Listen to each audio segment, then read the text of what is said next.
এই জঙ্গলটা ভালোই কাট দেয়, কিন্তু বাঘের ভয়ে কেউ আসতেই চায় না। আর আসবেই বা কি করে? আমার মতো সাহসী কাঠুরিয়া দ্বিতীয় আর কেউ থাকলে তো বাঘও আমায় ভয় পায়।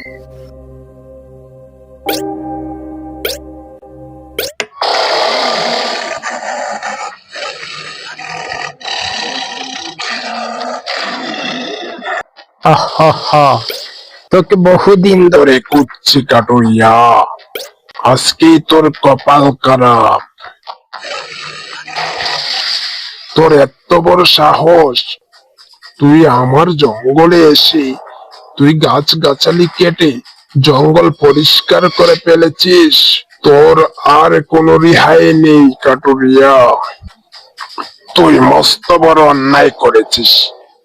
তোকে মেরে এখন আমি চিবিয়ে চিবিয়ে খাবো কাটুরিয়া। ও আচ্ছা বাগদা, আপনি বললেন আমি অন্যায় করেছি, কিন্তু বিচার তো একতরফা হয় না। আমি বলি আমি কোনো অন্যায় করি, তোমার কথায় তো আর হয় না।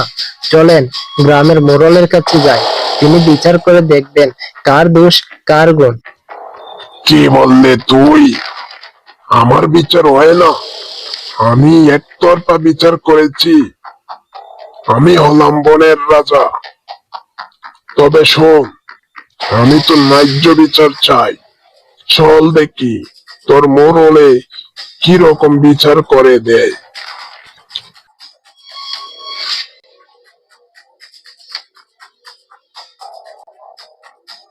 ওরে বাবা রে, কাটুরিয়া তোর এত বড় সাহস, তুই একটা বাঘের সাথে হাত পেয়েছিস।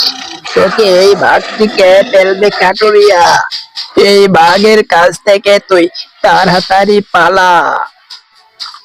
ও বুড়িমা, আপনি আমাদের বিচারটা করে দেন না। এই বাগদা বলে ও আমাকে খেয়ে ফেলবে, আমি বলি এটা অন্যায়। আমি তার জঙ্গলের কাঠ কেটেছি বলে বাঘটি আমাকে খেতে চায়। আপনি একটি ন্যায্য বিচার করে দেন না বুড়িমা। বিচার তো করব, তবে কাটুরিয়া তোর কথাই তো হবে না। আগে বাঘটা বলুক তার অভিযোগটা কি, তারপর আমি বিচার করে দেব। এই বুড়ি, আমি হলাম জঙ্গলের রাজা। কাটুরিয়া আমার জঙ্গলের কাঠ কেটে জঙ্গল ধ্বংস করে ফেলেছে, তাই আমি ওকে খেতে চাই। এখন বল বুড়ি, তুই বল আমি কি করব এখন? এই কাটুরিয়াকে আমি খেতে পারবো কিনা? তুই এখন ন্যায্য বিচারটি করে দে।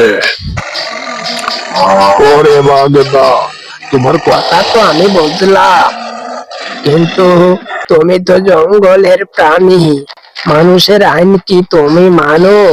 যদি বিচারই চাও তাহলে আগে শপথ করো। বিচার হওয়ার আগ পর্যন্ত তুমি কাটুরিয়াকে কিছু করতে পারবে না। তারপর তোমার বিচার করে দিব। ঠিক আছে বুড়ি, আমি তোর কথা রাখলাম। হ্যাঁ, তাহলে চলো তোমাদেরকে মোড়লের কাছে নিয়ে যাই। মোড়লই তোমাদের ন্যায্য বিচারটা করে দিবে। চলো এখন। হ্যাঁ, তবে চলো, এখনই আমরা মোড়লের কাছে চলে যাব। বিচার কার্যক্রম শুরু করা হোক। কাটুরিয়া, কি হয়েছে তোমাদের মধ্যে বলো তো শুনি। মোড়ল সাহেব, আমি জঙ্গলে কাঠ কাটতে গিয়েছিলাম, এখন বাঘ বলে আমি তার জঙ্গলের কাঠ কেটে নাকি জঙ্গল ধ্বংস করে ফেলেছি, তাই এই বাঘটি আমাকে খেতে চায়।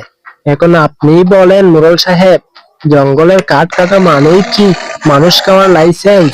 এখন আপনি এই ন্যায্য বিচারটা করে দেন। এই বাঘ, তুই কি বলিস? তোর কি কোনো কথা আছে? হ্যাঁ, আমার অনেক কথা আছে।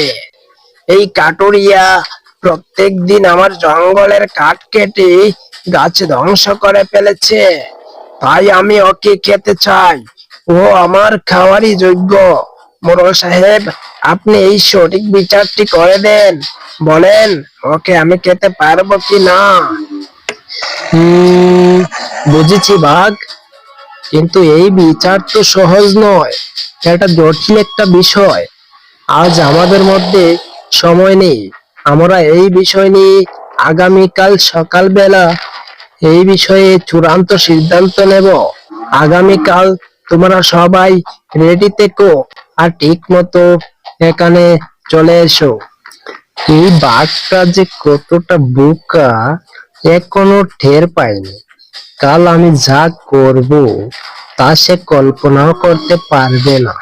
শোনো বউ, এই বাঘটা যে বোকার অদ্য, কাল সে বিচার দেখবে না তো। কাল সে তার নিজেরই ফাঁদে পা দিয়ে তার মরণ ডেকে আনবে।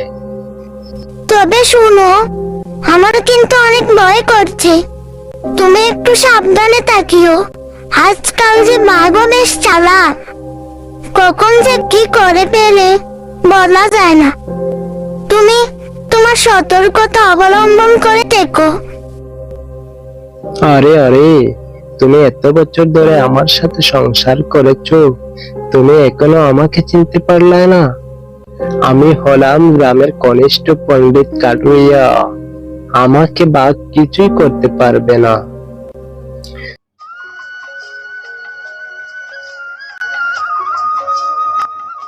তোমরা সবাইকে এসেছো, আমরা সিদ্ধান্তে আসতে চাই। তবে তার আগে আমরা চাক্ষুষ ভাবে জানতে চাই কাটুরিয়া কি সত্যিই অন্যায় করেছে। আমি একটা পরীক্ষা চাই। একটা কুপি কালি কাঁচা আছে গ্রামের বাইরে, সেখানে বাঘটা ঢুকে দেখা সে কিভাবে কাটুরিয়ার ক্ষতি থেকে জঙ্গল রক্ষা করতে পারে। তারপরে বিচার হবে। এই বুড়ি, এসবের মানে কি? বিচার করতে হলে কি আমাকে কাঁচার ভিতরে ঢুকতে হবে নাকি? এটা আবার কি ধরনের বিচার? আরে বাগদা, আপনি এত বুদ্ধিমান। আপনি যদি কুপিতে ঢুকে দেখান কেমন করে শিকার ধরেন, তাহলে সবাই বুঝতে পারবে আপনি কতটা ন্যায়সঙ্গত। আপনি তো বনের রাজা। আপনি একবার কাঁচায় ঢুকে দেখালে কি এমন ক্ষতি হয়ে যাবে? হ্যাঁ হ্যাঁ, আমরা যাই। তোমরা এত করে যখন বলছো, তাহলে আমি কাঁচার ভেতরে ঢুকেই দেখাবো। চলো, কোথায় সেই কাঁচা? আমাকে কাঁচার কাছে নিয়ে চলো। এই দেখো, আমি এইভাবেই ঝাঁপ দিয়ে শিকার ধরি। এই যে, তাড়াতাড়ি সবাই দরজা বন্ধ করো। আরে আরে, কি হচ্ছে এসব? আরে এটা তো ফাঁদ। আরে নিমক কারামের দল, তোরা এতই খারাপ যে আমাকে ফাঁদে বন্দি করে রেখেছিস। আমি তোদের কাউকেই ছাড়বো না। ওরে বাগদা, তুমি আমাকে কি শিকার করবে? তুমি তো নিজের ফাঁদে নিজেই শিকার হয়ে গিয়েছো। এখন কি আমাকে শিকার করবে না? আসো আসো, আমাকে এসে শিকার করো। ওরে বাঘ, এই হলো তোর ন্যায্য বিচার। যার মুখে বেশি গর্জন সে বেশি ফাঁদে পড়ে। যাক বাবা, বাঁচা গেল। এই বাঘ আমাদের কি ক্ষতি না করতো, তার জন্য আমরা জঙ্গলে যেতেই পারতাম না। কাটুরিয়ার মতো বুদ্ধিমান হলে বাঘকেও টকানো যায়। শুধু তেজ থাকলেই চলে না, মগজও থাকতে হয়। বাবা, বাঘ কি খুবই ভয়ানক? না রে, ভয়ানক না। যদি মাথা ঠান্ডা রেখে ভাবিস, তাহলে বাঘও তোর কিছু করতে পারবে না। শুধু শক্তি দিয়ে নয়, বুদ্ধি দিয়ে জয় করতে হয়। বাঘের মতো ভয় পেলে নয়, কাটুরিয়ার মতো ঠান্ডা মাথায় ভাবলে জীবন সহজ হয়ে যায়।